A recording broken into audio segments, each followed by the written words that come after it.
Welcome back to this Week 15 playoff edition of Football Friday Night. In South Carolina, 3 local schools in Class 1A earned first-round playoff bye. Yeah, including Williston Elko, who went undefeated in region play this season. Derek Youngblood's Blue Devils had won 8 straight entering tonight's game against HKT, who Williston beat 55-20 just 3 weeks ago. Coach on crutches tonight. He'll have surgery for a torn ACL in the offseason. Second quarter, Devils down 8-0, and the defense tightens up. Trojans trying some trickeration, and Tyshawn Allen is having none of that.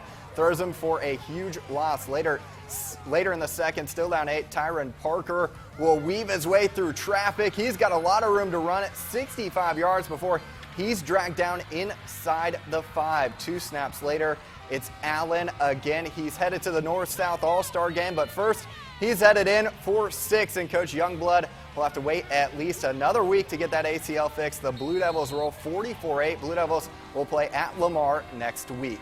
Same region in Class 1A, Blackville Hilda finished in a tie for second in the region, which was good enough to earn a bye in a second-round matchup with McBee. Picked this one up in the second half. First play, McBee up already 20-0, and they add to it. Ricardo Wright makes it 27-0. Blackville, next possession. They answer with a touchdown, though. Derek Faust to Evan Staley, breaks the tackle, and he's in. Blackville goes for 2 on the next play. Faust on the keeper, punches it in, makes it 27-8, but McBee, too much tonight. Another long touchdown run for Wright, makes it 33-8. Blackville Hilda's season ends 41-8 against McBee.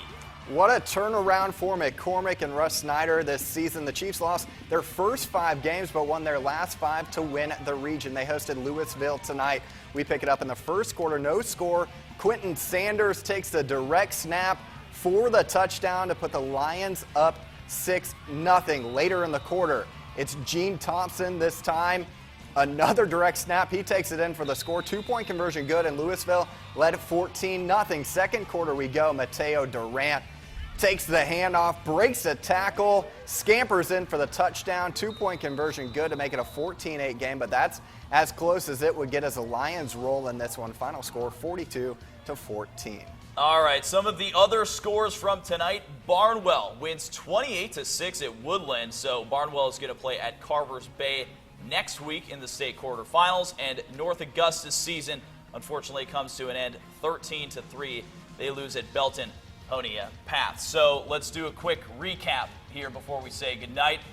First and foremost, we have 2 teams left on the Georgia side, and we just found out that Thompson lost the coin toss to Jefferson, so Thompson's not going to be playing at the Brickyard next week. They got to go on the road at Jefferson in the state semifinals, their first semifinal appearance since 2002. ECI also won, so we've got 2 teams in Georgia in the state semis, and then 4 left in the quarterfinals on the South Carolina side. That includes Bamberg-Ehrhardt, Barnwell, Williston Elko, and South Aiken. So we've still got 6 area teams left. We're excited about it. State semis, state quarters. It's exciting. It's getting good. I'm a little disappointed we don't get a state semifinal game at the Brickyard, though. That would have been awesome. Yeah. Unfortunately, it came down to a coin flip, but hopefully we'll still have those highlights for you next week, and hopefully Thompson makes it all the way to the Georgia Dome, as well as our other teams. Well, if you missed any of the highlights, it'll all be on the WJBF.com sports page.